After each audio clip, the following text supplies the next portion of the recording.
जैसे युवा उत्साही और नव अक्षरित करने वाली संस्था की संस्थापिका परम आदरणीय श्याम जी, जिनकी रचनाएं मैं हैदराबाद में आने के बाद से ही पढ़ रही हूँ और इसीलिए हमने कहा कि उनकी कहानियां पढ़ी नहीं सुनी भी जाती। बाजा के अध्यक्ष के रूप में जब चयन की बात आई तो मेरे दिमाग में उन्हीं का नाम आया और संयोग से सभी सदस्यों ने उसे स्वीकारा। उनकी उपस्थिति देखकर मेरा मनोबल बढ़ गया। और सभा में एक व्यक्ति और है जो बाहर से आए और जिस बैंक को हम यूं ही समझते थे, अपने नाम के साथ उस बैंक को भी हिंदी जगत में उन्होंने अक्षरित कर दिया। वे हैं देवकांत राजन्ना जी।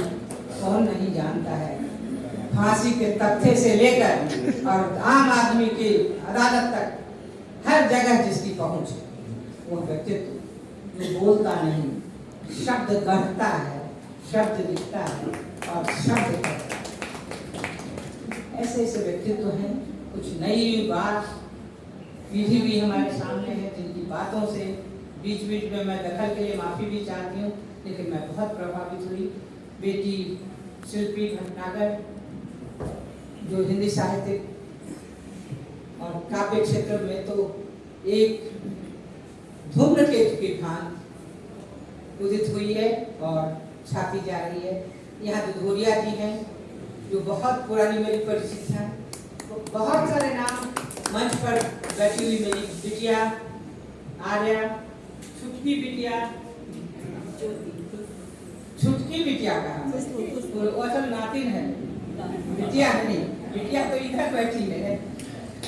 आप सब लोग शुभ्रा कादम्बनी क्लब में मेरा मुखी तब खुलता है जब शुभ्रा की शुभ्र गायन हमारे हॉल हमारे क्लब की बैठक में गुंजायमान होते हैं। इसलिए हमने उन्हें कादम्बनी कोकिला की उपाधि से नवाजा। किरण जी हैं, भावना पुरोहित भी दिख रही है और इस सबसे बढ़ के एक हस्ती है जो इस सारे कार्यक्रम के सूत्रधार का सूत्रधार बना हुआ है और वो है कहानी वाला, जिसकी कहानी आप निरंतर देख रहे हैं, जिसकी घुमाने की कला एक नए अंदाज में सब कुछ हो रहा है और सूत्रधार अपनी इस नई पहचान के लिए असीम बधाई का पात्र है। मैं उसे बधाई देती हूँ और गार्गी से पहले वैदिक युग में जाना चाहूँगी। आप जानते हैं हमारे वेदों की रचना किसने की, किसी को नहीं अज्ञात है, लेकिन वेद ऋषियों की बात हम करते हैं। वेद में कई ऐसे मंत्र हैं जो ऋषियों ने आविष्कार किए। यजुर्वेद में विश्वा, घोषा, लोकमुद्रा, विश्वधारा आदि नाम से मंत्र है। स्त्रियों की शक्ति, स्त्रियों की ताकत, स्त्रियों की जानकारी हमको वहां चलना होगा। क्या बात है भाई, सब कुछ तो पुरुष किए, फिर ये स्त्रियां कहां से आ गई, कहां से आई? जिसने वेद मंत्र लिख दिए और जिसका नाम घोषित है वेद में, लेकिन पुरुषों का नाम घोषित नहीं है वेद में। सबसे पहला सवाल मैं आपके सामने। अब आइए वेद के बाद पुराण काल में। मुझे गार्गी की कहानी चूंकि इन्होंने सुना दी है आपको, मैं उसे दोहराने के बजाय याद बलक की एक वाक्य जो गार्गी से हार जाने के बाद उसने कहा था, मात्र वही अब सुनाऊं। कहा था, स्त्री और पुरुष इस संसार में संपूर्ण दाल या सीपी के समान। जैसे दाल को खंडित कर दिया जाए तो उसका महत्व कम हो जाता है, सीपी को दो भागों में बांट दिया जाए तो उसका कोई महत्व नहीं होता है। वैसे ही स्त्री के बिना पुरुष या पुरुष के बिना स्त्री का कोई महत्व नहीं है। दोनों के मिलने से ही संसार का यह धार आगे बढ़ती। यह गार्गी से हार जाने के बाद बलक के काल के उद्गार हैं जो मैं आपको कहूँ।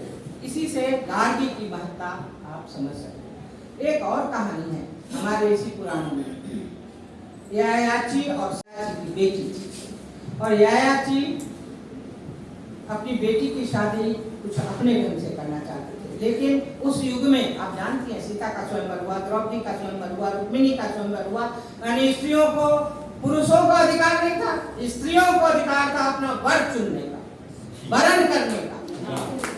पुरुषों को यह अधिकार नहीं था। रावण नहीं सीता के हाथ से माला छीन के गले में डाल सका। रावण बार बार कोशिश करता रहा, सीता ने उसके गले में माला नहीं डाली। अगर आपको याद है, द्रौपदी स्वयंवर में कर्ण को अपमानित करके भगा दिया गया, अगर आपको याद है कहानी, अगर आप जानती हैं तो ये सब सच है। द्रौपदी लिखने वाले मेरे सामने खड़े हैं और मैं उन्हें यह सुना रही हूँ। इसके बाद और आगे बढ़िए, तो मैं वहाँ यायाची की बात कर रही थी, उसकी बेटी किसी से प्रेम करती थी। यायाची ने देखा तो गई हमारी पूरी संपत्ति चली जाएगी, तो उन्होंने एक शर्त रखी अपनी बेटी के पास, ठीक है बेटी, मैं तुम्हें तुम्हारे प्रेमी से विवाह करने की अनुमति दूंगा, लेकिन उससे पहले मुझे 100 सफेद गौएं चाहिए, क्योंकि उस समय खेती बाड़ी के अलावे धन के नाम पर पशुधन नहीं हुआ करता था। गौ सबसे पवित्र और सबसे ऊंचा धन माना जाता। अब 100 गौएं कैसे प्राप्त किया जाए? शर्मिष्ठा ने अपने प्रेमी से पूछा, तो उसने कहा कि फलाने राजा फलाने राजा फलाने राजा फलाने राजा के पास, मैं उतने लंबी कहानी नहीं शॉर्ट में सुना दूं, गौएं हैं, सफेद गौएं। शर्मिष्ठा उस राजा से मिली तो उसने शर्त रखी, मुझसे विवाह करो, मेरे साथ 1 साल का जीवन जियो, उसके बाद 125 गौएं दूंगा। एक राजा से शादी किया, 25 गौएं लाई, उसको एक बेटा वहां हुआ, बेटा को राजा को देकर चली गई, दूसरे राजा के पास गई, उससे शादी किया, वहां से 100 गौएं लाई, बाप को दे दी, तीसरे से शादी किया।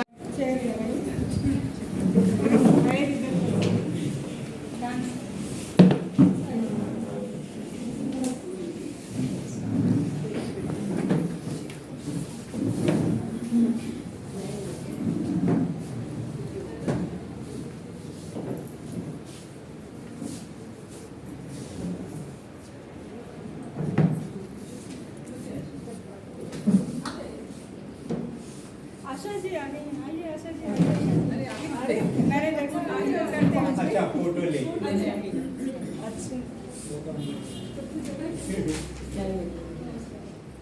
सभी जितने भी हमारे इधर दीदी के साथ एक वो सेट कर दो बेटा, सेट करके दो, ओपन करके दो। मैं कोई इम्पोर्टेंस नहीं देती, समझे?